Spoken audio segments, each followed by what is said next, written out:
ఉపదేశామృతం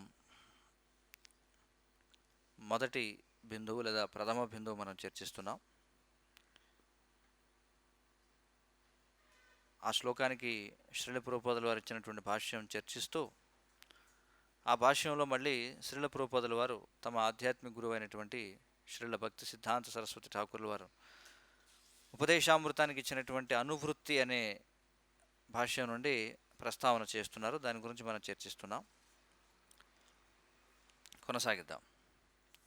చంచలమైన మనస్సు యొక్క అలజడులను రెండు రకాలుగా విభజించవచ్చును. మొదటిది అవిరోధ ప్రీతి లేక అనియమిత ఆసక్తి, మరియు రెండవది విరోధయుక్త క్రోధం అంటే నిరాశ వలన కలిగే క్రోధం. మాయావుదుల తత్వాన్ని ఖచ్చితంగా అనుసరించుట, కర్మవాదుల కామ్య ఫలితాల పట్ల విశ్వాసం ఉంచుట, భౌతిక వాంఛలపై ఆధారపడిన పథకాలను విశ్వసించుట అవిరోధ ప్రీతి అనబడును.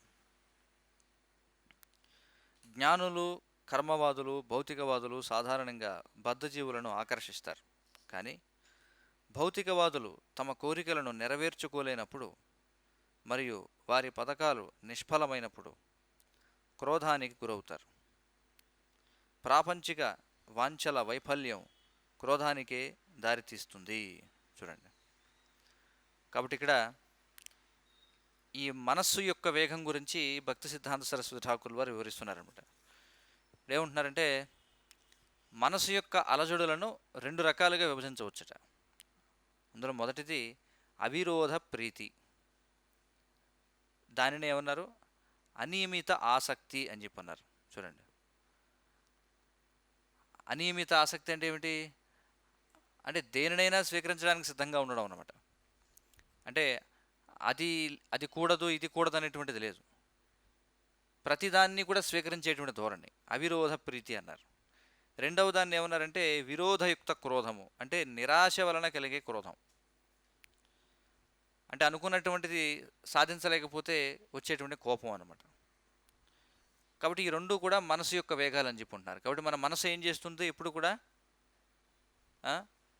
ఇంద్రియ భోగం కోసం అవసరమైనటువంటి వాటిని ఇంకా స్వాగతిస్తూ ఉంటుంది అనమాట, రాని రాని అన్నట్టుగా.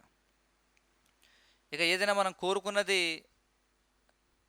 విఫలమైందనుకోండి, అప్పుడు క్రోధం అనేటువంటిది వస్తుంది.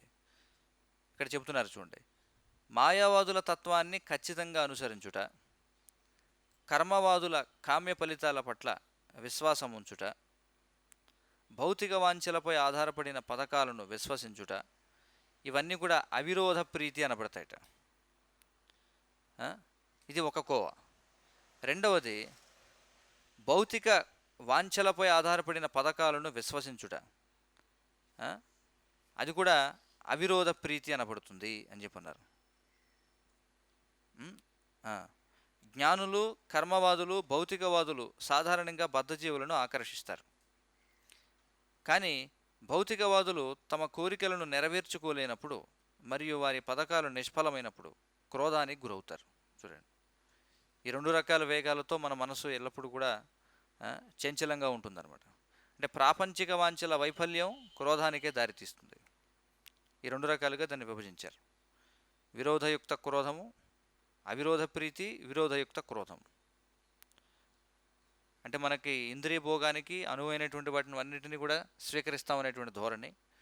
రెండవది, ఎప్పుడైతే మనకు చుక్క ఎదురవుతుందో, అంటే ఎప్పుడైతే మనకు అడ్డంకులు ఎదురవుతాయో ఆ మార్గంలో, అప్పుడు ప్రతిదాన్ని కూడా నిరసించడం అన్నమాట. ఈ రెండు రకాలుగా మన మనసు చేస్తూ ఉంటుంది. అలాగే దేహవాంఛలను కూడా మూడు రకాలుగా విభజించవచ్చును. మనసు యొక్క అడజలను రెండు రకాలుగా విభజించారు. తర్వాత శరీరం యొక్క కోరికలను కూడా మూడు రకాలుగా విభజించవచ్చు అని చెప్పి అంటున్నారు. జిహ్వ చాపల్యం, ఉదర చాపల్యం, జననేంద్రియ చాపల్యం. చూడండి, జిహ్వ అంటే నాలుక, ఉదరము అంటే పొట్ట, జననేంద్రియాలంటే పునరుత్పత్తి అవయవాలు. ఈ మూడు ఇంద్రియాలు మానవ శరీరంలో ఒకే వరుసలో నిర్మితమై ఉన్నవి. చూడండి, ఒకే వరుసలో ఉన్నాయి లేదా? నాలుక, ఉదరము, జననావయవాలు. దేహవాంఛలు జిహ్వతో ప్రారంభమవును. కాబట్టి ఎలాంటిదంటే ఒక ఈ ఈ శరీరానికి ఏమంటారు, ఒక గేట్ వే ఆఫ్ అనమాట. చూడండి, గేట్ వే ఆఫ్ ఇండియా లాగా గేట్ వే ఆఫ్ బాడీ. మిగతా రంధ్రాలతో కూడా మనం స్వీకరిస్తూ ఉండొచ్చు, కానీ స్థూలంగా మనకు కనిపించేది ఎక్కువగా స్వీకరించడం దేనితో? నోటితోనే మనం స్వీకరిస్తాం కదా. అందుకే ఇక్కడ ఏమన్నారంటే చూడండి, దేహవాంఛలు జిహ్వతో ప్రారంభం అవుతాయి కనుక ఎవరైనా జిహ్వ చాపల్యాన్ని ప్రసాదం భుజించుటకు మాత్రమే పరిమితం చేయగలిగితే ఉదర వాంఛలు జననేంద్రియ వాంఛలు వాటంతట అవే నియంత్రించబడును. అది ఇక్కడ విషయం. మనం మొదటి రోజున కూడా చర్చించాం. నియంత్రించాలంటే ఏం చేయాలి? కేవలం కృష్ణ ప్రసాదాన్ని స్వీకరించడానికి మాత్రమే మనం పరిమితం చేసుకోగలం. ఇక్కడ కృష్ణ ప్రసాదం అంటే దురదృష్టవశాత్తు దాని గురించి ఎంతో చర్చించాల్సి వస్తుంది. చూడండి, మళ్ళీ కృష్ణ ప్రసాదం అంటే ఏమిటి అనే దానికి మళ్ళీ చాలా నిర్వచనం ఇవ్వాలి. ఎందుకంటే కృష్ణ ప్రసాదం అంటే ఏమనుకుంటారు? కృష్ణుడికి నివేదన చేస్తే అది కృష్ణ ప్రసాదం కాదు. మళ్ళీ చెప్పుకుంటున్నాం మనం. ఏమిటి? భక్తుల చేత భగవంతుని కోసం తయారు చేయబడి భగవంతునికి నివేదన చేయబడినటువంటిది మాత్రమే కృష్ణ ప్రసాదం. ఇన్ ద స్ట్రిక్ట్ సెన్స్ దాన్ని మనం అనుసరించాలి. అర్థం కదా, దానికి పూర్తిగా కట్టుబడి ఉండాలి. అంటే ఈ కూల్ డ్రింక్లు, చాక్లెట్లు, బిస్కెట్లు, మార్కెట్లో అమ్మేటువంటి పచ్చళ్ళు, లేకపోతే సాసులు. చూడండి, ఒక్కోసారి ఏం చేస్తారంటే మన వాళ్ళు రెస్టారెంట్లో సమోసాలు ఏవో తయారు చేస్తారు, కానీ సాస్ మాత్రం బయట నుంచి వస్తుంది. ఏముంటుందని కెచప్, కెచప్, టొమాటో కెచప్, లేకపోతే ఇంకేముంటాయి, చిల్లీ కెచప్, ఏవో రకరకాలు. అర్థవుతుంది కదా. అంటే ఇది ప్రసాదం కొంత, మళ్ళీ కానిది కొంత. చూడండి, ఇలాంటివన్నీ కూడా జరుగుతూ ఉంటాయి అన్నమాట. కాబట్టి అందుకే చెప్తున్నాం, అంటే ఇది ఖచ్చితంగా అని చెప్పి, ఖచ్చితంగా ప్రసాదం మాత్రమే స్వీకరించాలి. చాలాసార్లు మనం చూస్తుంటాం, భక్తులు అంటుంటారు ఇదేమిటంటే విధి నియమాలని పాటిస్తున్నాం, కానీ విధి నియమాలు పాటిస్తున్నప్పటికీ ఎందుకని మరి భక్తిలో పురోగమించడం లేదు? విధి నియమాలు పాటిస్తున్నామని అనుకుంటున్నావు, కానీ ఖచ్చితంగా పాటిస్తున్నావా అంటే ఇదిగో ఇవన్నింటినీ గురించి. ఎందుకంటే అనేకమైనటువంటి అపోహలు ఉన్నాయన్నమాట. మాంసాహారం స్వీకరించకూడదు అని అంటాం ఉదాహరణకు. సరే, మాంసాహారాన్ని విడిచిపెడతాడు, కానీ మాంసాహారం పట్ల ఉన్నటువంటి ఆసక్తి చేత మాంసాహారాన్ని తలపించేటువంటి ఇతర పదార్థాలు తింటూ ఉంటాడు. చూడండి, ఆసక్తి పోదు. మీల్ మేకర్ అని, అవని ఇవని రకరకాలు. అంటే ఆ ప్రవృత్తి పోలా. అంటే ఇంకా ఏమిటంటే వెదుకులాట. అదే రకమైనటువంటి మాంసం తింటే ఏదైతే రుచి వస్తుందో అదే రకమైనటువంటి రుచి కావాలి. ఆ రుచిని తీసుకురావడానికి శాకాహారంతో ఎలాంటివి తయారు చేయొచ్చు కదా. ఈ అన్వేషణ పెద్ద రీసెర్చ్ జరుగుతుందన్నమాట మన ఉద్యమంలో కూడా. ఎప్పటికప్పుడు కొత్త కొత్త పదార్థాలు, ఇది తీసుకుంటే ఇది మీకు ఖచ్చితంగా చికెన్ 65లా ఉంటుంది, ఈ పదార్థం తింటే మీకు కోడిగుడ్డు తిన్నట్టు ఉంటుంది. చూడండి, సరే ప్రారంభంలో మనం ఆ శాకాహారమే కాబట్టి ప్రోత్సహించవచ్చు, కానీ ఇక్కడ విషయం ఏంటంటే అలా ఎవరిని ప్రోత్సహించకూడదని చెప్పట్లా. ప్రారంభంలో ఎవరైతే ముఖ్యంగా శ్రీల పురోపదుల వారు కూడా ఏం చేశారంటే పాశ్చాత్య దేశాల్లో, ఎందుకంటే వాళ్ళందరూ వీటికి అలవాటు పడిపోయి ఉండడం చేత అలాంటి వాటిని ప్రోత్సహించారు ప్రారంభంలో. కానీ ఇప్పటికే భక్తిలోకి వచ్చి హరే కృష్ణ మహామంత్రం చెప్పించడం ఇప్పటికే 10 సంవత్సరాలు బట్టి చేస్తున్నా కూడా ఇంకా అలాంటి ఆలోచనలకే అంటిపెట్టుకుని ఉండడం అనేది మంచిది కాదనమాట. అర్థవుతుంది కదా. కాదనట్లా, సరే ప్రారంభంలో మనం కూడా ఏమిటంటే కొత్తగా వచ్చిన వాళ్ళకి కొంచెం వారికి ఇందులోకి ఏదో విధంగా ఈ భక్తి మార్గంలోకి తీసుకురావడం కోసం మనం అలాంటివి ఏవో కొన్ని ఏమంటారు బ్రిడ్జ్ ప్రీచింగ్ లాగా కొన్ని చేస్తుండొచ్చేమో. కానీ కొన్నాళ్ల పాటు సాధన చేస్తున్న తర్వాత కూడా మనకి ఇంకా అలాంటి ఆసక్తులు అలాగే ఉన్నాయంటే అప్పుడు మనం పరీక్షించుకోవాలి. అర్థవుతుంది కదా. అందుకే ఇది చాలా స్పష్టంగా మనం అర్థం చేసుకోవాలి. ఏమిటంటే ఈ ప్రసాదానికి మాత్రమే మనం కట్టుబడి ఉండాలి, కానీ ఏది ప్రసాదం అనేది మళ్ళీ మనం వివరాల్లోకి వెళ్ళాలన్నమాట. అప్పుడు ఏమవుతుందట, ఉదర వాంఛలు జననేంద్రియ వాంఛలు వాటంతట అవే నియంత్రించబడును. ఈ సందర్భంలో శ్రీల భక్తి వినోద ఠాకూర్ వారు ఎలా చెప్తున్నారు? ఏం చెప్తున్నారు చెప్పండి అందరూ. శరీర విద్యాజాల్ జడేంద్రియ తాహికాల్ జీవే పేలే విషయ సాగరే తార మధ్య జిహ్వా అతి లోభమాయ సుధుర్మతి తాకే జైతా కఠిన సంసారే కృష్ణ బడా దయామయ కోరి బారే జిహ్వా జాయ్ స్వప్రసాదాన్నదిలో బాయ్ సేనామృత పావో రాధా కృష్ణ గుణగావో ప్రేమే ఢాకో చైతన్య నితాయ్. ఓ సోదరులారా, ఈ భౌతిక శరీరము ఒక అజ్ఞాన కోపము. ఇంద్రియములు మహాప్రాణాంతక శత్రువులు. ఎందుకంటే అవి ఆత్మను భౌతిక భోగములనే సంసారములోకి త్రోసివేయును. ఇంద్రియాలన్నింటిలోకి జిహ్వ అత్యంత కాంక్షగలది మరియు నియంత్రింపజాలనిది. ఈ ప్రపంచంలో జిహ్వను నియంత్రించుట అత్యంత దుర్లభము. కానీ ఓ సోదరులారా, మన జిహ్వను నియంత్రించుటకై శ్రీకృష్ణ భగవానుడు దయతో తన ఆహారములోని శేషాన్ని ప్రసాద రూపమున మనకు అనుగ్రహించెను. ఇప్పుడు దయచేసి కృష్ణ ప్రసాదామృతాన్ని స్వీకరించండి. శ్రీ శ్రీ రాధాకృష్ణుల గుణగణాలను కీర్తించండి. ప్రేమతో చైతన్యనితాయ్ అని గొంతెత్తి పాడండి. మనందరం ప్రతిరోజు కూడా చదువుతూ ఉంటాం, కానీ దాని యొక్క భావం మనం తెలుసుకోవాలి. కాబట్టి ప్రసాదం తీసుకోవడం ద్వారా మనం చైతన్యనితాయ్ అని గొంతెత్తి పాడాలి, అంటే భగవంతుడిని కీర్తించగలగాలన్నమాట. ప్రసాదం ఎప్పుడు ప్రసాదం అవుతుందంటే ప్రభుపాదుల వారు చెప్తారు, ప్రసాదం కూడా ఒక మోతాదుకు మించి ఎక్కువ తీసుకుంటే మాయ. ఎప్పుడు మాయ అవుతుంది అంటే ప్రసాదం స్వీకరించడం వలన నువ్వు కృష్ణుడిని కీర్తించలేని స్థితిలోకి వెళ్ళిపోయావు అనుకో, అప్పుడు అది మాయ అయిపోతుంది. చూడండి, అంటే కృష్ణుడిని మర్చిపోయేంతగా నువ్వు ప్రసాదం తినేసావు అనుకో, అప్పుడు నువ్వు తినేసింది మాయ అన్నమాట, ప్రసాదం కాదు. ఎందుకంటే అందుకే మనం చూసుకోవాలి ఏ మోతాదులో మనం ప్రసాదాన్ని తీసుకోవాలి. ప్రసాదం స్వీకరించిన తర్వాత మనకి భగవంతుని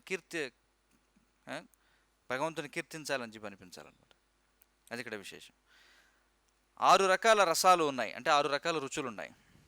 వీటిలో ఏ ఒక్కదాని రుచి పట్లనైనా ఎవరైనా ఆకర్షించబడినచో వారు జిహ్వచాపల్యానికి గురవుతారు.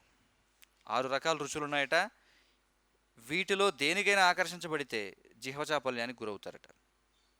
కొందరు మాంసం, చేపలు, ఎండ్రకాయలు, గ్రుడ్లు, రక్తము మరియు వీర్యాలచే ఉత్పాదించబడే ఇతర పదార్థాలు, మృతదేహ రూపాలను వంటి వాటిని భుజించుట పట్ల ఆసక్తులై ఉంటారు. చూడండి, ఇదొక రకం.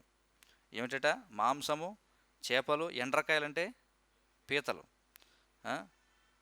గ్రుడ్లు, రక్తము మరియు వీర్యాలచే ఉత్పాదించబడే ఇతర పదార్థాలు, మృతదేహ రూపాల వంటివి, వాటిని భుజించుట పట్ల ఆసక్తులై ఉంటారు కదా. మృతదేహ రూపాలు మనం చూస్తాం, చక్కగా కోడిని వాడు ఏం చేస్తాడు, దాన్ని కూడా మంచి ఆకర్షణీయంగా వేలాడదీస్తాడనమాట. దాన్ని చక్క పసుపు రాసి, లేకపోతే మనం చూస్తుంటాం కొన్ని రెస్టారెంట్లో వాటిని వేలాడదీస్తూ ఉంటారు వేయించి. అలాంటివి తినడానికి కొంతమంది ఆసక్తులై ఉంటారు.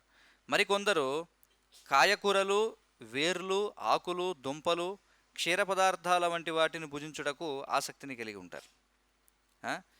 ఏ ఆసక్తి అయినను జిహ్వచాపల్యాన్ని తృప్తిపరచుట కొరకే కలవు. చూడండి, మనకి 6 రకాల రుచులు అంటే ఏమిటి? షడ్రుచులు అని చెప్పుకుంటాం కదా. కారం, చేదు, తీపి, పులుపు, వగరు, ఉప్పు, ఈ 6. ఇక్కడ ఏమంటున్నారంటే ఈ 6 ఏ ఒక్కదాని రుచి పట్ల ఆకర్షితులైనా సరే జిహ్వచాపల్యానికి గురవుతారట.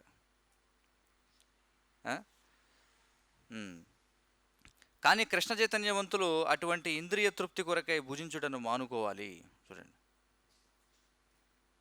అంతేకాకుండా ఇక్కడ చూడండి, చాలా జాగ్రత్తగా ఉండండి. అంతేకాకుండా కారం, చింతపండు మొదలైన మసాలా పదార్థాలను సైతం ఎక్కువగా వినియోగించకూడదు. చూడండి, మనం వింటూ ఉంటాం ఎప్పటికప్పుడు, కానీ ఒకసారి మనం అందరం కూడా పరీక్షించుకోవాలి ఏ మోతాదులో మనం కారం, చింతపండు వగైరా వాడుతున్నాం. చూడండి, అర్థమవుతుంది కదా. ఎందుకంటే ఇది చాలా చాలా ముఖ్యం. మనం అనుకోవచ్చు ప్రసాదమే కదా, పర్వాలేదులే, బయట వాళ్ళకి చెప్తున్నారు ఇవన్నీ, మనకు కాదు అనుకోవచ్చులే, ఇవన్నీ బయట వాళ్ళకిలే ఇవన్నీ. కానీ ఒకసారి మనం కూడా చూడాలి. ఒక వారం రోజుల్లో ఉదాహరణకి మనం ఒక నెల రోజులు తీసుకున్నట్లయితే అందులో ఎన్ని రోజులు మనం పులుపు తీసుకుంటున్నాం, ఎన్ని రోజులు కారం తీసుకుంటున్నాం, అంటే ఒక తగినటువంటి మోతాదులో మనం స్వీకరించినట్లయితే పర్వాలేదు. కానీ వీలైనంత వరకు సాత్వికంగా ఉండాలన్నమాట. అర్థమవుతుంది కదా. అందుకే చెప్తున్నారు మరి దక్షిణ దేశంలో ఇది చాలా కష్టం. ఏమిటి? కారం, చింతపండు, తాంబూలం, హరితకి, పోక చెక్కలు, తాంబూలంలో వినియోగించే రకరకాల సుగంధ ద్రవ్యాలు, పొగాకు, LSD, marijuana, నల్లమందు, మద్యం, టీ, కాఫీలు వంటివి వినియోగం కూడా ఇంద్రియ లాలసలు మాత్రమే స్పష్టంగా చెప్పారు. కొన్నిసార్లు మనం చూస్తుంటాం భక్తులు టీ కాఫీకి ప్రత్యామ్నాయం అన్నమాట. టీ కాఫీకి ప్రత్యామ్నాయం అంటే అదే రకమైనటువంటి రుచి వచ్చేటువంటివి కొన్ని తయారు చేస్తారు. సరే, ఇది కూడా ఆరంభంలో ఓకే, మనం దాన్ని ఇబ్బంది లేదు. కానీ అదే వైఖరి అలాగే కొనసాగకూడదు, జీవితాంతం దానికి అలాగే ఆసక్తులమై ఉండిపోకూడదు ఆ రుచి కోసం. ఎందుకంటే ఏమన్నారు ఇక్కడ, ఏ రుచికి మనం ఆసక్తులమైన అది జిహ్వచాపల్యానికి దారితీస్తుంది అన్నారు. ఆ? మరియు వాటిని అనవసర వాంఛలను తృప్తిపరుచుకున్నటకు తీసుకుంటుంటారు. చూడండి, అనవసర వాంఛలు, అనర్థాలు. ఎందుకంటే ఇక్కడ ఇక్కడ చిట్టాలో చెప్పినవి ఏమీ లేకపోతే చనిపోతామా మనం, చెప్పండి? చనిపోతామా ఇవేమీ లేకపోతే? ఇక్కడ ఇచ్చిన చిట్టా చూడండి, ఏమిటది? మాంసం తినకపోతే చచ్చిపోతారా? చేపలు, పీతలు, గుడ్లు ఇవి తినకపోతే చనిపోయేవాళ్ళు ఎవరు ఉన్నారా, చెప్పండి? ఎవరో చనిపోరు. లేకపోతే కారం తినకపోతేనో చింతపండు తినకపోతేనో చనిపోయేవాళ్ళు ఎవరు ఉన్నారా? చనిపోం. అందుకే ఇక్కడ ఏమంటున్నారు, వాటిని అనవసర వాంఛలను తృప్తిపరుచుకున్నట్టు. అంటే అవసరం లేదు, అది శరీరానికి అయితే అవసరం లేదు, కానీ మనసుకు అవసరం. ఏమిటండి ఊరికే ఏదో పెసరపప్పు కట్టు చేశారు, ఏమీ లేదు ఇందులో, ఒక పులుపు లేదు, కారం లేదు అనుకుంటాం మనం. ఎందుకంటే మనకి అలవాటు అయిపోయింది కదా, మనకి ఏదో ఒకటి ఉండాలన్నమాట అందులో. కొంచెం పులుపు అన్నా ఉండాలి, లేకపోతే ఏదన్నా ఉండాలి, టొమాటో ఉండాలి, లేకపోతే అది ఉండాలి, ఇది ఉండాలి అనుకుంటాం మనం. కానీ ఇవేమంటున్నారంటే, అందుకే చూడండి, మనం వాడేటువంటి పదార్థాల్లో నిజంగా మన శరీరానికి అవసరమైనది ఎంత, ఏ ఏ దినుసులు మన శరీరానికి అవసరం. అంటే స్ట్రిక్ట్ సెన్స్లో మాట్లాడుకున్నట్లయితే మిరపకాయలు అవసరం లేదు. అంటే మనం ఖచ్చితంగా ఇక్కడ ఉన్నటువంటి గ్రంథం ప్రకారం మనం అనుసరించినట్లయితే చింతపండు అనేది అవసరం లేదు ప్రతిసారి. టొమాటో అనేది అవసరమా? అసలు అది కూరగాయే కాదు. చూడండి, ప్రభుపాదులు వారు చెప్తారు అది ఏ విధంగా ప్రవేశపెట్టబడిందో. సరే, ఇది అన్ని వివాదాస్పద అంశాలు, నేను ఎక్కువ దాని గురించి చర్చించను. కానీ ఇక్కడ ఇవన్నీ కూడా ఏవి అనర్థాలు అనేటువంటివి మనం తెలుసుకోవాలి. అంటే మనం తినే పదార్థంలో ఖచ్చితంగా ఇది లేకపోతే ఇది దీనివల్ల మన శరీరానికి ఏమన్నా లాభం ఉందా అనేది ఒకసారి మనం ఆలోచించాలన్నమాట. లేకపోతే ఏమవుతుందంటున్నారు, ఇవన్నీ అనవసరమైనటువంటి వాంఛలను తృప్తిపరుచుకున్నట్టుకు తీసుకున్నట్లు అవుతుంది. మరి అంతే కదా, ఇప్పుడు అవసరం లేని పదార్థాన్ని నువ్వు తీసుకుంటున్నావు అంటే దేనికోసం తీసుకున్నట్టు? శరీరానికి అయితే అవసరం లేదు, మరి దేనికి అవసరం? అది దేనికి అవసరమై ఉంటుంది? మన కోతి మనసుకి అవసరమై ఉంటుంది, అంతే, అంతకుమించి దేనికి కాదనమాట. అయితే మనం శ్రీకృష్ణుడికి నివేదించిన ఆహారశేష ప్రసాదాన్నే భుజించుటకు అలవాటు పడితే ఈ మాయా యొక్క జాలం నుండి విముక్తులమయ్యే అవకాశం ఉంటుంది. చూడండి, ఇక్కడే ఉన్నారు, అర్థమవుతుంది కదా. సరే, ఇవన్నీ ప్రారంభంలో ఈ కారం, పులుపు ఇవన్నీ. అయితే ఇక్కడ ఒక విషయం ఏంటంటే, ఇదేదో కృత్రిమంగా ఆపాదించేది కాదు. ఇప్పుడు కొత్తగా వస్తున్నారు అనుకోండి బయట నుంచి, వాడికి పూర్తి సాత్వికమైనటువంటి ఆహారాన్ని పెడితే వాడు ఆకర్షణ ఉండదు. ఎందుకంటే వాడు ఏదో కొంచెం ఉన్నతమైనది ఏదో కోరుకుంటాడు. అంటే మనం ప్రచారం కోసం, బయట వారిని ఆకర్షించడం కోసం మనం కొంచెం దాన్ని బాగా రుచికరంగా, కొంచెం కొంచెం కారంగా, కొంచెం పుల్లగా, బయట వాళ్ళు ఎక్కువ ఇష్టపడేలాగా మనం తయారు చేస్తూ ఉండొచ్చు. కానీ మన యొక్క వ్యక్తిగత సాధనకు మాత్రం మనం దానిని స్వీకరించకూడదు. అర్థమవుతుంది కదా. అంటే మనం రోజు ఉత్సవం చేయాల్సి చూడండి, మనకు ఉదాహరణకి మందిరాల్లో రాజభోగం తయారు చేస్తాం. భగవంతుడికి రాజభోగం తయారు చేసేటప్పుడు మనం అన్నీ చక్కగా అన్నీ దట్టించి మొత్తం అన్నీ చక్కగా చాలా విలాసవంతంగా దాన్ని తయారు చేస్తాం. భగవంతుడు కాబట్టి ఆయన రోజు అదే స్వీకరించగలడు, ఆయన జగన్నాథుడు, ఆయన ఎంతైనా స్వీకరించగలడు, ఏమైనా స్వీకరించగలడు. కానీ మనం కూడా రోజు అదే స్వీకరించడానికి అలవాటు పడితే మన పరిస్థితి ఏమవుతుంది? మనం భక్తిని వదిలిపెట్టి బయటికి వెళ్ళిపోతాం. చూడండి, కాబట్టి ప్రచారం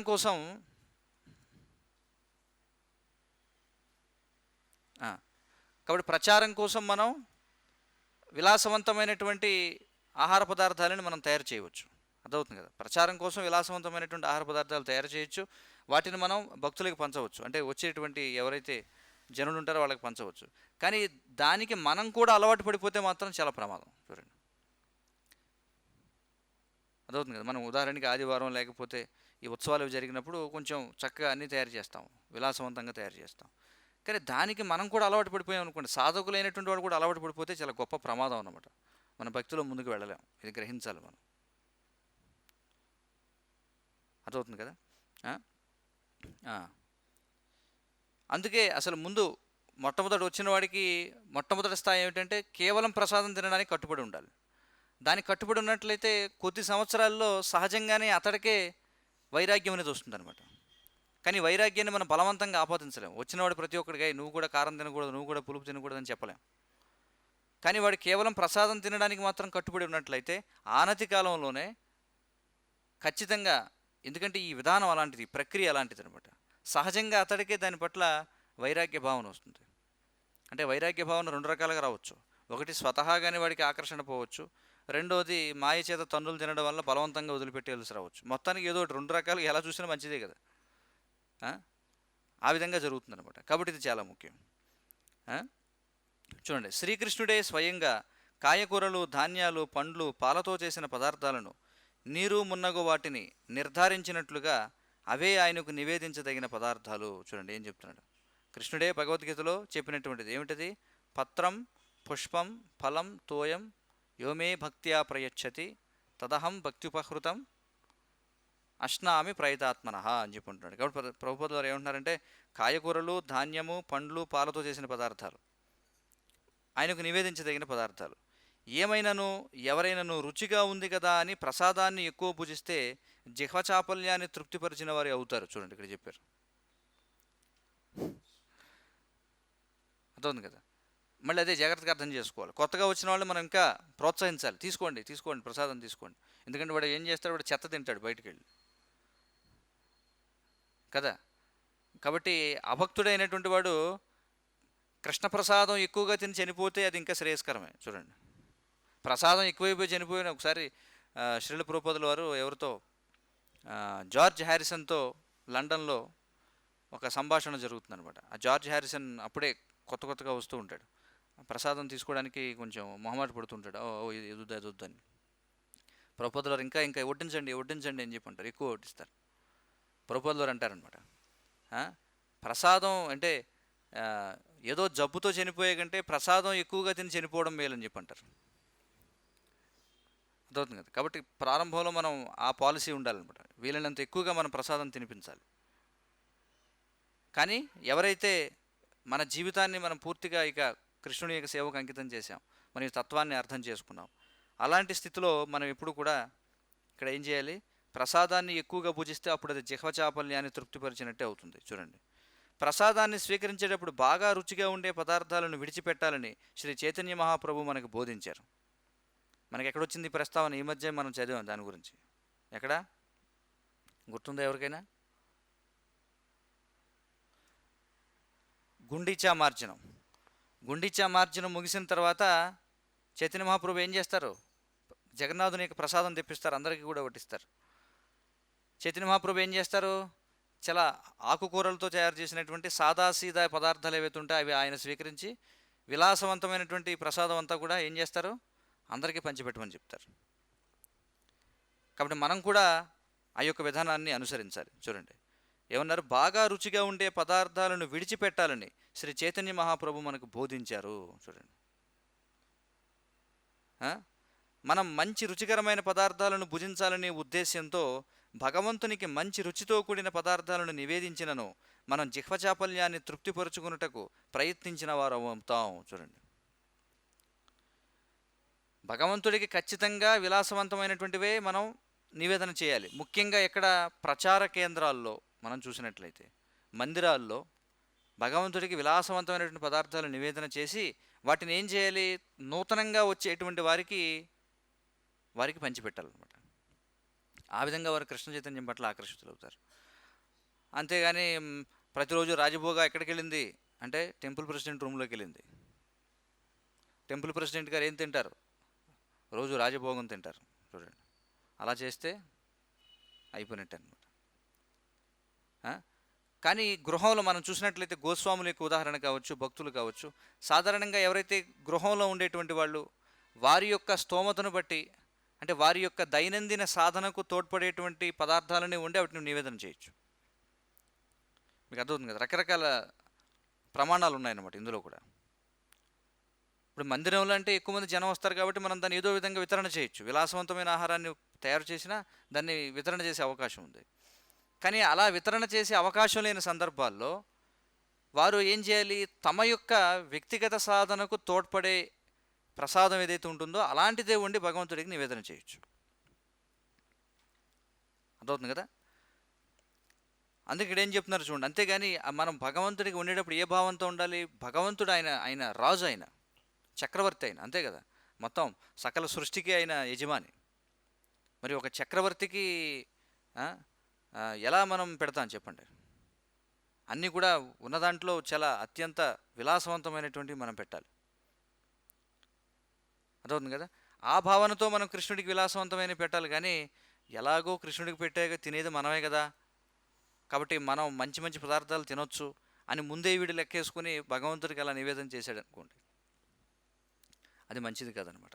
అప్పుడు ఏమవుతుందంటే జిహ్వచాపల్యాన్ని తృప్తిపరుచుకునేటకు ప్రయత్నించిన వారం అవుతాం. చూడండి, ఇది చాలా ముఖ్యం. ఇది అసలు ఎట్టి పరిస్థితుల్లో దీన్ని విస్మరించడానికి లేదనమాట. ఎందుకంటే విధి నియమాలు అనుసరిస్తూ కూడా, కేవలం కృష్ణప్రసాదాన్ని స్వీకరిస్తూ కూడా చాలామంది ఎందుకని భక్తిలో పురోగమించలేరంటే ఇదిగో ఇలాంటి అనర్థాలు కొన్ని ఉంటాయన్నమాట. ఇవన్నీ అనర్థాలే, ఇవన్నీ కూడా. ప్రసాదమే తింటాడు రోజు, కానీ వాడి భావన తప్పు. ఏమిటి? విలాసవంతమైన భగవంతుడికి అర్పిస్తే తర్వాత తినేది మనమే కదా అనేటువంటి ఆలోచన. కాబట్టి చాలా జాగ్రత్తగా ఉండాలి. రుచిగల పదార్థాలను భుజింపవచ్చునని ధనికులు ఇచ్చే విందు ఆహ్వానాలను అంగీకరిస్తే మనం కూడా జిహ్వచాపల్యం కొరకు ప్రయత్నించిన వారం అవుతాం. చూడండి ఎలా చెప్తున్నారు ప్రభుపాదుల వారు. కొంతమంది ప్రచారకులు అనుకోవచ్చు అనమాట, ఏమిటంటే మనం ఇవాళ ధనికుడు ఇంట్లో గృహ కార్యక్రమం ఉంది, హౌస్ ప్రోగ్రామ్ ఉంది, ఇంకేమిటి ఇవాళ మంచి రుచికరమైనటువంటి పదార్థాలు ఎలాగో పెడతారు. ముఖ్యంగా శ్రీల ప్రభుపాదుల వారు ఉన్నప్పుడు ప్రారంభంలో, ఎందుకంటే ముఖ్యంగా భారతదేశంలో ప్రచారం చేసినప్పుడు అంతగా కృష్ణ చైతన్యం ఇంకా వ్యాప్తి చెందకపోవడం చేత ప్రభుపాదుల వారు ఎవరైతే మాంసాహారులు కానివారు, అంటే శాకాహారులైనటువంటి వారి ఇంట్లో వారి చేత శుచిగా వండించి నివేదన చేయించి ప్రభుపాదుల వారు వారి శిష్యులు స్వీకరించేవారు అనమాట. అప్పట్లో అది అవసరం, ఎందుకంటే అన్ని చోట్ల ఇంకా ప్రచారం కాలేదు. కానీ ఈ రోజుల్లో మనం అలా చేయాల్సిన అవసరం లేదు. కానీ ఈ రోజుల్లో కూడా ఆ స్టాండర్డ్ ఫాలో అయ్యేవాళ్ళు ఉన్నారు, ఇంకా వారి గురించి చెప్పక్కర్లేదు. మనం అప్పుడప్పుడు చూస్తుంటాం, కొంతమంది ప్రచారకులు అటు ఇటు వస్తుంటారు కొంతమంది. మరి ఏమిటండి, ఎలా మీకు ప్రసాదం ఏంటి? స్థానికంగా మందిరం ఉంటుంది, మందిరంలో ప్రసాదం స్వీకరించవచ్చు. ఒకసారి నేను ఒక భక్తుడి నుంచి విన్నానమాట. ఆ భక్తుడు ఇలా ఏదో పని మీద, కార్యం మీద మన పట్టణం రావడం జరిగింది. ఆ వ్యక్తి వచ్చి వెళ్ళిపోయాడని చెప్పి తర్వాత తెలిసింది. అదేమిటండి, మీరు వచ్చారు కదా, మరి మీరు ఎక్కడ ప్రసాదం తీసుకున్నారు, ఏమిటి ప్రసాదం మందిరంలో తీసుకోవచ్చు కదా అంటే, లేదండి వాళ్ళు ఏదో పట్టుపట్టారులేండి, వాళ్ళ ఇంటికి తినేశానండి అని చెప్పాను. తర్వాత వేరే భక్తులు చెప్పింది ఏమిటంటే, అక్కడైతే బాగా వండుతారు, మంచి రుచికరమైన పదార్థాలు వండుతారు, మందిరంలో అయితే ఏం పెడతారు, ఏదో కొంచెం పప్పు లేకపోతే కూర మజ్జిగ వేస్తారు, అక్కడైతే మంచి విందు స్వీకరించే అవకాశం ఉంటుంది కాబట్టి అక్కడ స్వీకరించారు. ఇది చాలా చాలా ప్రమాదకరం అన్నమాట. చూడండి, అప్పుడు శ్రీల ప్రభుపాదుల వారి సమయంలో అంటే అలా చేశారు, ఇప్పుడు చేయవలసిన అవసరం ఏముందలా? కాబట్టి ఇది చాలా చాలా జాగ్రత్తగా ఉండాలన్నమాట. ధనికులు ఇచ్చే విందు ఆహ్వానాలను అంగీకరిస్తే మనం కూడా జిహ్వచాపల్యం కొరకు ప్రయత్నించిన వారం అవుతాం. చూడండి, ఒక్కోసారి మనం చూస్తుంటాం, మనకి అప్పుడప్పుడు కొంతమంది ఏం చేస్తారంటే, వాళ్ళ ఇంట్లో ఏదో కార్యక్రమం ఉంది, అంటే వాళ్ళ పుట్టినరోజు లేకపోతే వాళ్ళ పెద్దల కార్యము, ఏదో విశేషం మొత్తానికి ఉన్నప్పుడు ఏం చేస్తారంటే, ఏమండి మందిరంలో ఈరోజు వైష్ణవ ప్రసాదం మేము చేయిస్తామండి అని చెప్పారు. ఆ భావన మంచిదే ఖచ్చితంగా. కానీ వాళ్ళు సరైన అవగాహన లేకపోవడం చేత వాళ్ళు ఏమనుకుంటారంటే, మన వైష్ణవ ప్రసాదం పెడుతున్నాం కదా కాబట్టి ఖచ్చితంగా విందు ఉండాలి, ఆ విందుకు నేను కూడా వెళ్ళాలి, నేను కూడా ఆ ప్రసాదం స్వీకరించాలి. సరే, ఇప్పుడు నెలలో మనకి సంవత్సరంలో ఎలాగో ఉత్సవాలు ఉన్నాయి, ఉత్సవాల సమయంలో ఖచ్చితంగా మనం భగవంతుడికి విశేషమైనటువంటి తయారు చేస్తాం. కానీ మిగిలినటువంటి రోజుల్లో కూడా ఎవరు పడితే వాళ్ళు వచ్చి ఇవాళ వైష్ణవ ప్రసాదం స్వీకరించండి అంటే, అప్పుడు అది ఆశ్రమం కూడా ఎలా అయిపోతుంది? అది మనం ఈ సూత్రానికి వ్యతిరేకంగా వెళ్ళిన వాళ్ళు అవుతాం. సరే, మీరు ఆ సేవ నిమిత్తం ఏదో విరాళం ఇచ్చారు కదా, భగవంతుడికి నివేదన చేస్తున్నాం. రోజు ఏదైతే వారు స్వీకరిస్తారో, వైష్ణవులు ప్రతిరోజు ఏదైతే స్వీకరిస్తారో అదే వాళ్ళు వండుతారు. కానీ వాళ్ళు ఏమనుకుంటారంటే, అదేమిటి మేము విరాళం ఇచ్చాం ఈరోజు వైష్ణవ ప్రసాదానికి, కానీ ఏమీ ఇందులో ఈరోజు వెరైటీ ఏమి లేదండి, ఇవాళ స్పెషల్ స్వీట్ తయారు చేయలేదు, లేకపోతే ఈరోజు ఏదో బజ్జీలు వేయలేదు, లేకపోతే ఇవాళ ఏదో పులావ్ వండలేదు, ఇలా ఆలోచిస్తారనమాట. ఇదంతా కూడా పూర్తిగా ఏమంటారు, నియోఫైట్ మెంటాలిటీ. నియోఫైట్ మెంటాలిటీ అంటే కనిష్ట స్థాయి అవగాహన అనమాట. అర్థమవుతుంది కదా. కాబట్టి ఇది చాలా జాగ్రత్తగా ఉండాలి. అంటే జనం వచ్చి అంటే భక్తులు ముఖ్యంగా మనకి ఇలా ప్రచార కార్యక్రమం జరుగుతున్నప్పుడు ఎంతోమంది వస్తుంటారు. ఇవాళ మా పుట్టినరోజు అండి అంటాడు ఒకడు. మరొకరు ఎవరో వచ్చి ఇవాళ మా తాతయ్య గారు చనిపోయిన రోజు అండి అంటాడు. కాబట్టి వైష్ణవులకు ప్రసాదం పెట్టాలనుకుంటున్నాం. సరే, ఇలా అయితే మొత్తం రోజుకు ఒక కార్యక్రమం వస్తుందన్నమాట. ప్రతిరోజు విలాసవంతమైన ఆహారం స్వీకరించమని అర్థం కాదు కదా. కాబట్టి ఈ విషయాల్లో మనం చాలా జాగ్రత్తగా ఉండాలి. వారు ఇస్తే ఇవ్వచ్చు, విరాళం ఇవ్వచ్చు. అయితే మనం మాత్రం ప్రతిరోజు స్వీకరించేటువంటి ప్రసాదాన్ని స్వీకరించాలి. కాబట్టి నాయన అలాగే ఉంటుంది, మీకు ఇష్టమైతే మీరు వచ్చి విరాళం ఇవ్వండి, లేకపోతే లేదని చెప్పొచ్చు. లేకపోతే వాళ్ళ కోసం మనం మొహమాటం పడి భక్తులు కూడా ఏం చేస్తారంటే ఇంక బయటకు వెళ్ళిపోవాల్సి వస్తుంది అనమాట. ఆ విధంగా జిహ్వ చాపల్యానికి అలవాటు పడితే చాలా చాలా జాగ్రత్తగా ఉండాలి ఈ విషయంలో. కాబట్టి ఈ సందర్భంగా మనం చూడొచ్చు భగవద్గీత యథాతథం 17వ అధ్యాయంలో 8వ శ్లోకం కృష్ణుడు చెబుతున్నాడు ఎలాంటి ఆహారాన్ని స్వీకరించాలి. ఆయుః ప్రమాణమును పెంచునవి, జీవనమును పవిత్రమునర్చునవి, బలమును ఆరోగ్యమును ఆనందమును తృప్తిని కలిగించునవి అవు ఆహారములు సత్వగుణ ప్రధానులకు ప్రియమైనటివి. అట్టి ఆహారములు రసపూర్ణములను, పుష్టికరములను, ఆరోగ్యకరములను, మనోప్రీతికరములను అయి ఉండును అని చెప్పంటున్నారు. అర్థమవుతుంది కదా. కాబట్టి ఒక్కసారి మనం అంటే బయట వాళ్ళు ఎలాగో వాళ్ళు మనసు యొక్క నియంత్రణలోకి వెళ్ళిపోతారు. కానీ భక్తులైనా కనీసం ఆలోచించగలగాలి. ఏం ఆలోచించగలగంటే నువ్వు తినేటువంటి పదార్థం అది ప్రసాదమే అయి ఉండొచ్చు, కానీ అది ఆయుః ప్రమాణాన్ని పెంచేదా? మనందరం ప్రశ్నించాల్సినటువంటి విషయం ఇదంతా. మన ఆయుః ప్రమాణాన్ని పెంచేవి తీసుకుంటున్నావా? మన జీవితాన్ని పవిత్రము అనర్చేటువంటివా? ఈ పదార్థం బలం ఇస్తుందా, ఆరోగ్యం ఇస్తుందా, ఆనందం ఇస్తుందా, తృప్తినిస్తుందా అని మనం అందరం కూడా ఆలోచించాలి. ఎందుకంటే అసలు కృష్ణ చైతన్యవంతుడు అవ్వాలంటే ముందు చైతన్యం ఉండాలి కదా. చూడండి, ముందు చైతన్యం ఉంటే తర్వాత కృష్ణ చైతన్యం గురించి ఆలోచించవచ్చు. ముందు అసలు నీకు చైతన్యం లేదు, నీకు ముందు విచక్షణ లేదు, ఏం చేస్తున్నావు ఏం చేయకూడదు. కొన్నిసార్లు మనం భక్తులని సరిదిద్దాలని ప్రయత్నిస్తే ఏదైనా ఒకటే అంటే వాళ్ళు ఏమనుకుంటారంటే మనం కృష్ణ చైతన్యం పేరుతో కృష్ణుడి పేరుతో చేస్తున్నాం కాబట్టి ఏది చేసినా సరే అనుకుంటారు. ఈ కృష్ణ చైతన్య సంఘంలో ఇది ఒక ఆధునిక జాడ్యం అన్నమాట. ఇది ఒక రకమైన మాయావాదం సిద్ధాంతం. అంటే మనం భక్తులం అయిపోయాం కాబట్టి మనం ఏదైనా చేసేయచ్చు. ఆ విధమైన ధోరణితో ఉండకూడదు. శ్రీ చైతన్య చరితామృతములో ఇలా చెబుతుంది. ఏం చెబుతుంది చూడండి. జిహ్వార్ లాలసే జై ఇతి ఉతి ధాయ్ శిష్ణోదర పరాయణ కృష్ణ నహిపాయ్. జిహ్వ చాపల్యం కొరకు ఎక్కడికి అక్కడికి పరిగెత్తేవాడు, నిత్యం ఉదరము మరియు జననేంద్రియ వాంఛల పట్ల ఆసక్తి గలవాడు శ్రీకృష్ణుని పొందలేడు. చూడండి, స్పష్టంగా ఉంది. జిహ్వ చాపల్యం కొరకు ఇక్కడికి అక్కడికి పరిగెత్తేవాడు అంటే భక్తులు కూడా మనం చూస్తుంటాం. ఒక్కోసారి ప్రసాదం ఈ రెస్టారెంట్లో బాగుంటుందా, ఆ రెస్టారెంట్లో బాగుంటుందా, ప్రసాదం ఈ మందిరంలో బాగుంటుందా, ఆ మందిరంలో బాగుంటుందా, ఎక్కడ బాగుంటుంది, అలాంటి లెక్కలు వేసుకుంటారనమాట. కాబట్టి కృష్ణుడిని పొందలేరు అని చెప్తున్నారు. పైన చెప్పబడినట్లు జిహ్వ, ఉదరం, జననేంద్రియాలు ఒకే వరుసలో నిర్మించబడి ఒకే రకానికి చెంది ఉంటాయి. శ్రీ చైతన్య మహాప్రభు ఇట్లు చెబుతున్నారు. బాలునో ఖాయిపే ఆర్ బాలున పరిపే. గొప్ప రుచికరమైన పదార్థాలను భుజించవద్దు, ఆడంబరమైన దుస్తులను ధరించవద్దు. చూడండి, శ్రీ చైతన్య చరితామృతం అంత్యలీలలో చెప్పబడిన విషయం. మరి మనం చైతన్య మహాప్రభు యొక్క అనుయాయులు మనం చెప్పుకున్నప్పుడు చైతన్య మహాప్రభుని ఆయన యొక్క ఆదేశాలను పాటించకపోతే మనం ఎలా ఆయన అనుసరించినట్లు అవుతుంది? ఏమైనాను ఈ వివరణ ప్రకారం ఉదర వ్యాధులతో బాధపడేవారు ఉదర వేగాన్ని నియంత్రించలేకపోయారని అర్థం. చూడండి, ఇంకేం చెప్తున్నారు.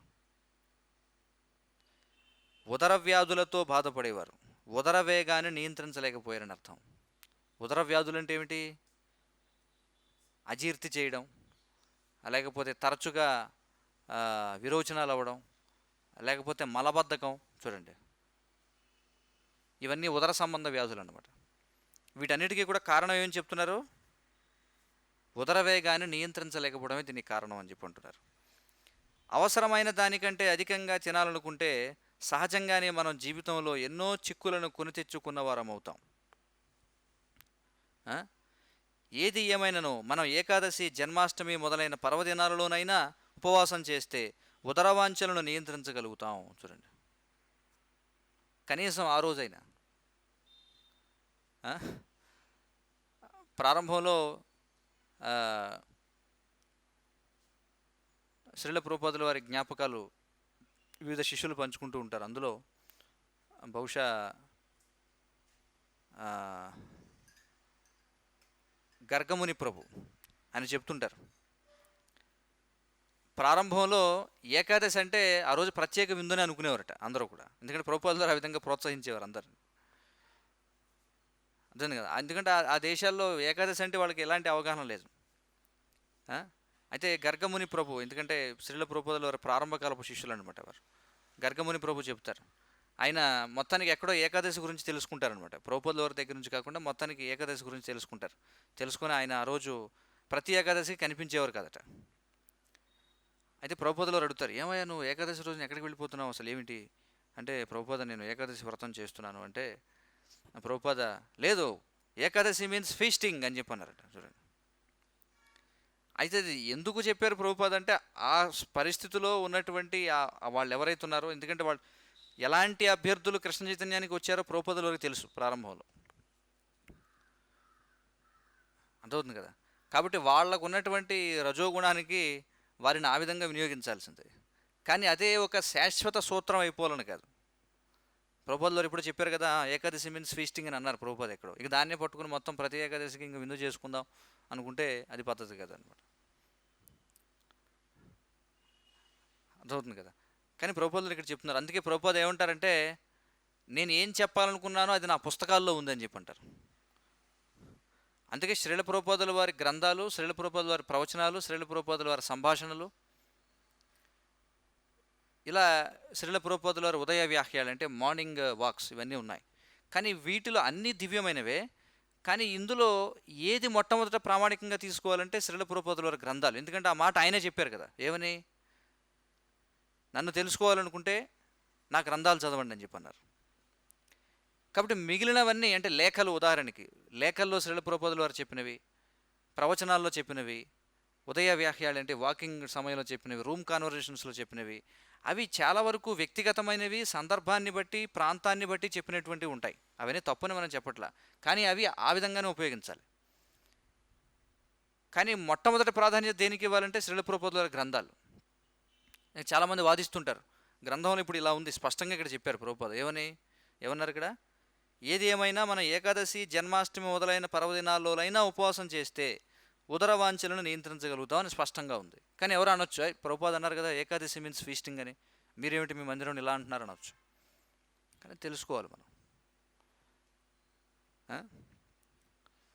తర్వాత జననేంద్రియాలకు సంబంధించినంత వరకు, అందుకే మన యొక్క అత్యంత శ్రేష్టమైనది ఏమిటంటే మన యొక్క సేవకు తగినటువంటి ప్రసాదాన్ని స్వీకరించడం శ్రేయస్కరం. ఇప్పుడు కూడా మనం ఏ సేవ చేస్తున్నామో, మనం చేసేటువంటి సేవకి ఎలాంటి ప్రసాదం మనం స్వీకరించాలి, ఆ విధంగా స్వీకరిస్తే మనకి ఎలాంటి ఇబ్బంది ఉండదన్నమాట.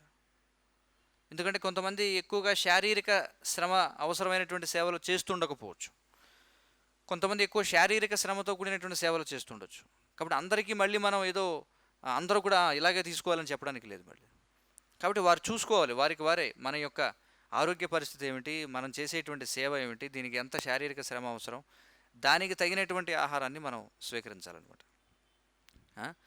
జననేంద్రియాలకు సంబంధించినంత వరకు వేగాలు రెండు రకాలుగా ఉంటాయి, ఉచితాలు, అనుచితాలు, లేక చట్టపరమైనవి, చట్ట విరుద్ధమైనవి. చూడండి, ఉచితము, అనుచితము, చట్టపరమైనది, చట్ట విరుద్ధమైనది. పురుషుడు తగినంత వయస్సు వచ్చిన తరువాత శాస్త్ర ఆదేశాలను అనుసరించి వివాహం చేసుకుని జననేంద్రియాల ద్వారా ఉత్తమ శిశువులను పుట్టించాలి. అది న్యాయబద్ధం, ధర్మసమ్మతం. లేనిచో జననేంద్రియాల కోరికలను తృప్తిపరచుటకు అతడు కృత్రిమ మార్గాలను అవలంబించి ఎలాంటి నిగ్రహమును పాటించలేకపోవచ్చు. చూడండి, ఇక్కడ ఏం చెప్తున్నారు, జననేంద్రియాలకు సంబంధించినటువంటివి చెప్తున్నారు, చట్టపరమైనవి, చట్ట విరుద్ధమైనవి. అందుకే వైదిక నాగరికత ఏమిటంటే, మనం మొన్నటి రోజున చెప్పుకున్నాం, ప్రవృత్తులు అనేటువంటివి ఉన్నాయి. ఏమిటవి, భవయ ఆమిష మధ్య సేవయ అని చెప్పి ప్రభుపాదుల వారు చెప్తారు. ఏమంటారంటే, ప్రతి మనిషికి కూడా చెడిపోవడానికి విద్యాలయాలు అవసరమా? మనిషి చెడిపోవడానికి విద్యాలయాలు అవసరమా? అవసరం లేదు. బాగుపడాలంటే విద్యాలయాలు అవసరం. కానీ చెడిపోవడానికి ఏమేం అవసరం లేదు, వాడి వయసుకు రాగానే చెడిపోతాడు. ఎందుకంటే ఆ ప్రవృత్తి సహజంగా వాడిలో ఉంది కాబట్టి మాంసము, మద్యము, జోదము, వ్యభిచారం అనేటువంటి వాటి పట్ల సహజంగానే ప్రతి ఒక్కరికి ప్రవృత్తి ఉంటుంది. అందుకే ఈ వైదిక శాస్త్రాలు ఏం చెప్తున్నాయంటే, స్త్రీలు పురుషులు ఒక వయసుకు వచ్చిన తర్వాత ఈ ప్రవృత్తి అనేది బయటకు వస్తుంది కాబట్టి, ఆ ప్రవృత్తి రాకముందే మగపిల్లవాడైతే గురుకులానికి పంపించాలి, స్త్రీ అయితే వివాహం చేయాలని చెప్పారు. చూడండి, చాలా సరళం. ఈ ప్రవృత్తి ఉంటుంది ప్రతి ఒక్కరిలో.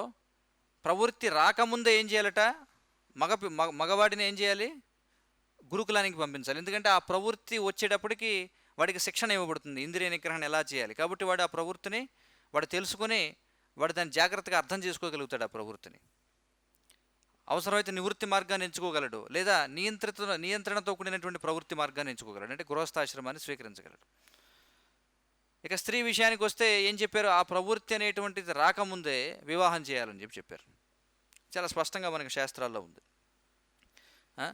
లేకపోతే ఏమవుతుందట చూడండి, న్యాయబద్ధం ధర్మసమ్మతం లేనిచో జననేంద్రియాల కోరికలను తృప్తిపరచుటకు అతడు కృత్రిమ మార్గాలను అవలంబించి ఎలాంటి నిగ్రహమును పాటించలేకపోవచ్చు. కృత్రిమ మార్గాలంటే మనం తెలుసు, హస్తప్రయోగం, లేకపోతే ఈ అక్రమమైనటువంటి మైథునం, వ్యభిచారం చేయడం. చూడండి, ఇవన్నీ కూడా ఏమిటివి, కృత్రిమమైనటువంటి మార్గాలు. లేకపోతే ఇప్పుడు ప్రస్తుత సమాజంలో మనం చూస్తే ఇవి అశ్లీల సాహిత్యం, అశ్లీలమైనటువంటి చలనచిత్రాలు, ఇవన్నీ కూడా అందులోకి వస్తాయన్నమాట.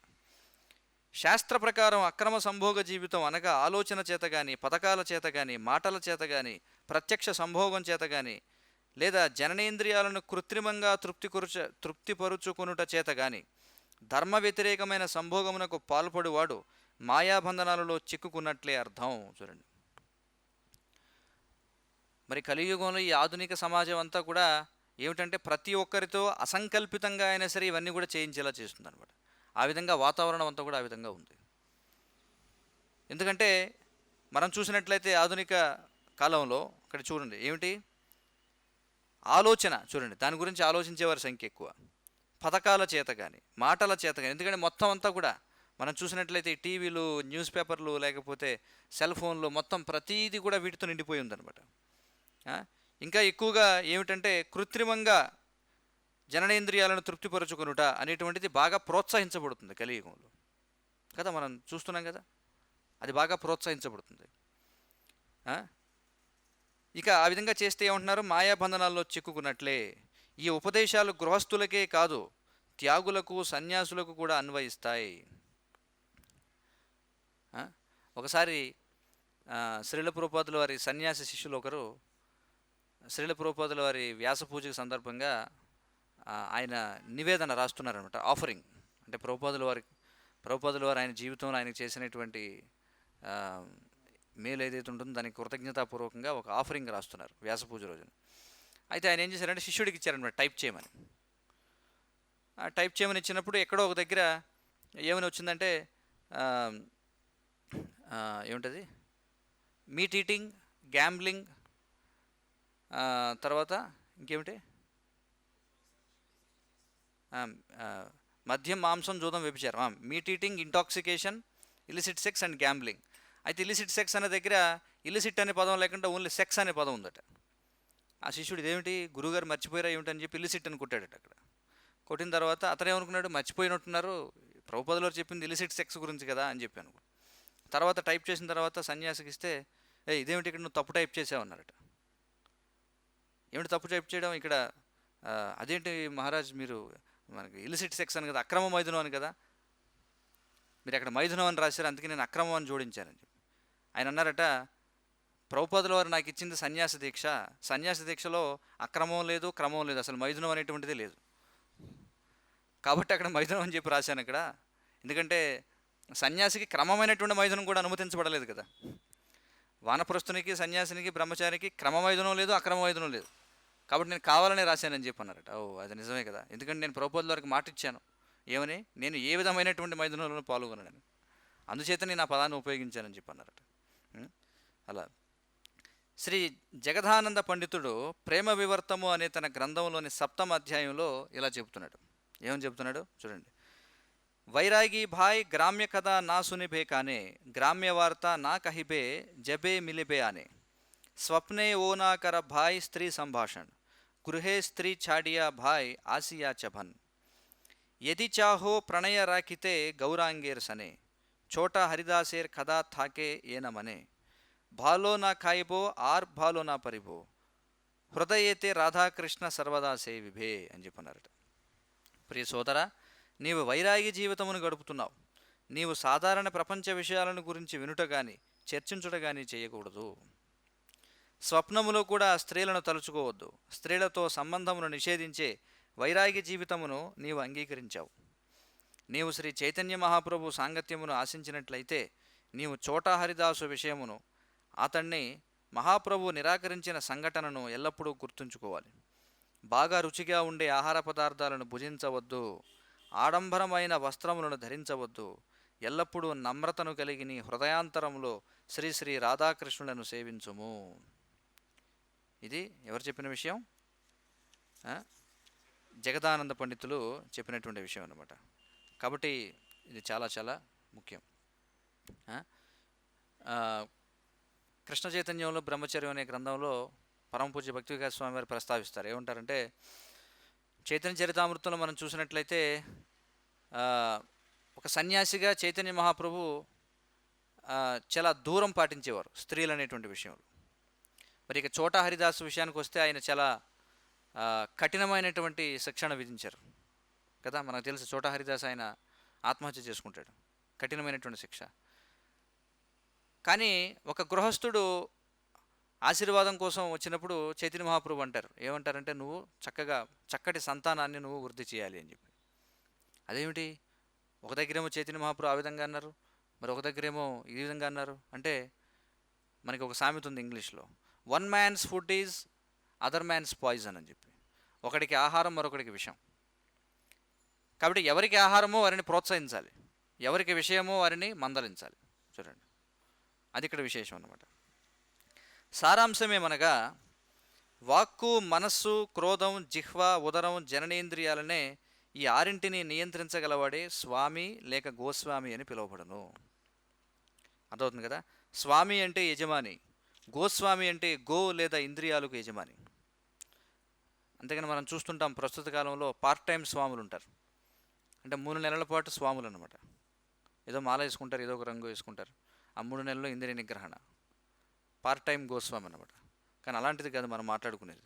చాలామంది మనం కూడా అడుగుతుంటారు, ప్రచారం బయటకు వెళుతున్నప్పుడు చాలామంది, ఏమండి మీరు ఏమిటి కృష్ణమాల వేసుకున్నారా అంటారు. ఎన్నాళ్ళు వేసుకున్నారు ఏమిటి అని అడుగుతారు. జీవితాంతమా? ఇదేం మాలంటే జీవితాంతమా? ఏదో 3 నెలలు లేదా 4 నెలలు వేయాలి, కానీ జీవితాంతం మాల ఏమిటి? మనం చెప్తుంటాం, ఏమిటండి మీ నియమాలు ఏమిటి? మద్యం, మాంసం, జోదం, వ్యభిచారం, ఉల్లి, వెల్లుల్లి ఇలాంటివి ఏమి తీసుకోకూడదు. ఏమిటి జీవితాంతం తీసుకోకూడదా? అమ్మో అని చెప్పి అనుకుంటారు. కాబట్టి మనం సాధన చేసేది ఏమిటంటే, నిజమైనటువంటి గోస్వామి అవ్వడానికి మనం చేస్తున్నాం సాధన. ఎవరైనా సన్యాస జీవితాన్ని స్వీకరించినప్పుడు సహజంగానే వారికి స్వామి అనే బిరుదు లభిస్తుంది. దీని అర్థం అతడు కుటుంబానికో, జాతికో, సమాజానికో యజమాని అనే అర్థం కాదు. అతడు తన ఇంద్రియాలకు యజమాని కావాలని అర్థం. అది చూడండి. ఎందుకంటే భారతదేశంలో స్వామి అనే పదం విరివిగా వాడిస్తుంటారు. కొద్దిగా ఆధ్యాత్మికంగా కనిపిస్తే చాలా స్వామి అనేస్తారు. అందుకే ఇక్కడ స్వామి అంటే ఏమిటంటే, మిగతా వాడికి యజమాని కాదు, వాడి ఇంద్రియాలకు యజమాని ఉండాలి మొట్టమొదట. అతడు తన ఇంద్రియాలకు యజమాని కావాలని అర్థం. ఇంద్రియాలకు యజమాని కాని వాడిని గోస్వామి అని పిలవకూడదు. ఈ రోజుల్లో చాలామంది గోస్వామి అని పేరు కూడా పెట్టుకుంటుంటారు. అతడు గోదాసుడు అంటే ఇంద్రియాలకు దాసుడు. బృందావనంలోని 6 గోస్వాముల అడుగుజాడలను అనుసరించి స్వాములు, గోస్వాములు అందరూ కూడా ప్రేమతో కూడిన భక్తియుత సేవలో సంపూర్ణంగా నెలకొని ఉండాలి. చూడండి, మరి ఎలా గోస్వాములుగా ఉండాలనేది చైతన్య మహాప్రభు యొక్క 6 ముఖ్య అనుచరులు షడ్గోస్వాములు మనకు చూపించారు. కాబట్టి వారు అడుగుజాడల్లో మనం నడవాలన్నమాట. దీనికి వ్యతిరేకంగా గోదాసులైన వారు తమ ఇంద్రియాల సేవలో కానీ, భౌతిక ప్రపంచ సేవలో కానీ నెలకొని ఉంటారు.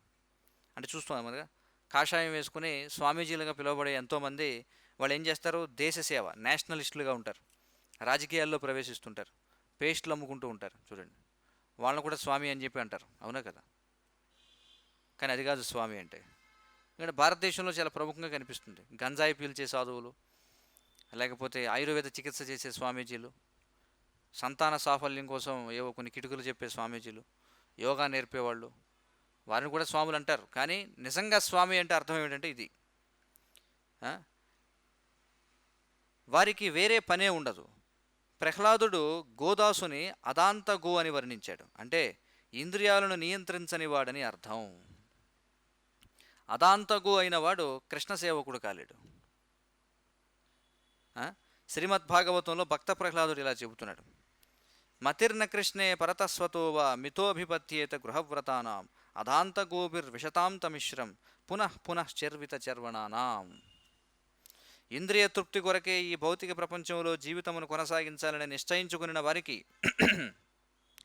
స్వప్రయత్నం చేత గాని, ఇతరుల బోధనల చేత గాని, పరస్పర సమావేశాల చేత గాని కృష్ణ చైతన్యమును పొందే అవకాశం ఉండదు. చూడండి,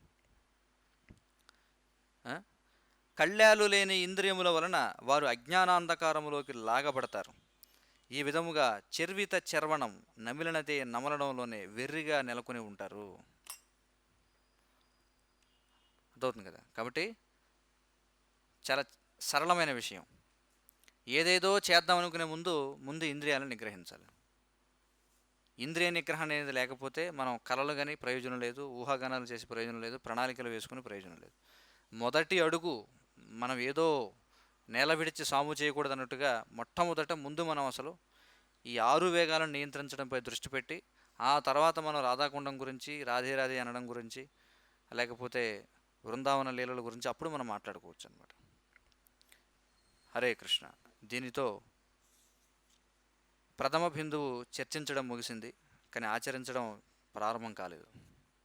హరే కృష్ణ. నాకు నిన్న ఒక ఆలోచన వచ్చింది. ఏమిటంటే, మనం చాతుర్మాస్యంలో అనేక రకాల తపస్సులు స్వీకరిస్తూ ఉంటాం. ఈ 4 నెలలు భాగవత ప్రవచనంలో నిద్రపోను అనేటువంటి తపస్సు ఎలా ఉంటుంది ఆలోచించండి ఒకసారి. అది కూడా తపస్సుగా స్వీకరించవచ్చు కదా. మేబీ మన స్థాయిలో నాకు అనిపించింది అనమాట, ముందు మనం అది చేయాలేమో అసలు అని చెప్పి. ఎందుకంటే మన కనీసమైనటువంటి 16 మాలలు జపం చేయడం, లేకపోతే సరే కనీసం ఈ 4 నెలలైనా నేను 16 మాలల జపం నిద్రపోకుండా చేస్తా, లేకపోతే భాగవత ప్రవచనం నిద్రపోకుండా వింటా. అంటే అర్థమవుతుందా, లోపలికి వెళుతుందా లేదా తర్వాత విషయం. కనీసం ఈ 4 నెలల పాటు భాగవత ప్రవచనంలో నిద్రపోకూడదు. చాలా మంచి తపస్సు అది. ప్రయత్నం చేస్తే బాగుంటుందేమో. హరే కృష్ణ. కాబట్టి ఈ గ్రంథంలో ఈ ఈ చర్చ సమయంలో మనం అనేకమైనటువంటి విషయాలు చర్చించాం. కాబట్టి దయచేసి ఇది ఎవరిని కించపరచడానికి కాదు, లేకపోతే తక్కువ చేయడానికి కాదు. మొట్టమొదట నాకు నేను చెప్పుకుంటున్నాను అన్ని విషయాలు, తర్వాత మీ అందరికీ కూడా. హరే కృష్ణ. శ్రీల ప్రభుపాదికి జై, ఉపదేశామృతంకి జై. ఏమైనా ప్రశ్నలు సూచనలు ఉంటే దయచేసి చెప్పండి. ఎవరికైనా ప్రశ్నలు ఉన్నాయా? ఏమన్నా?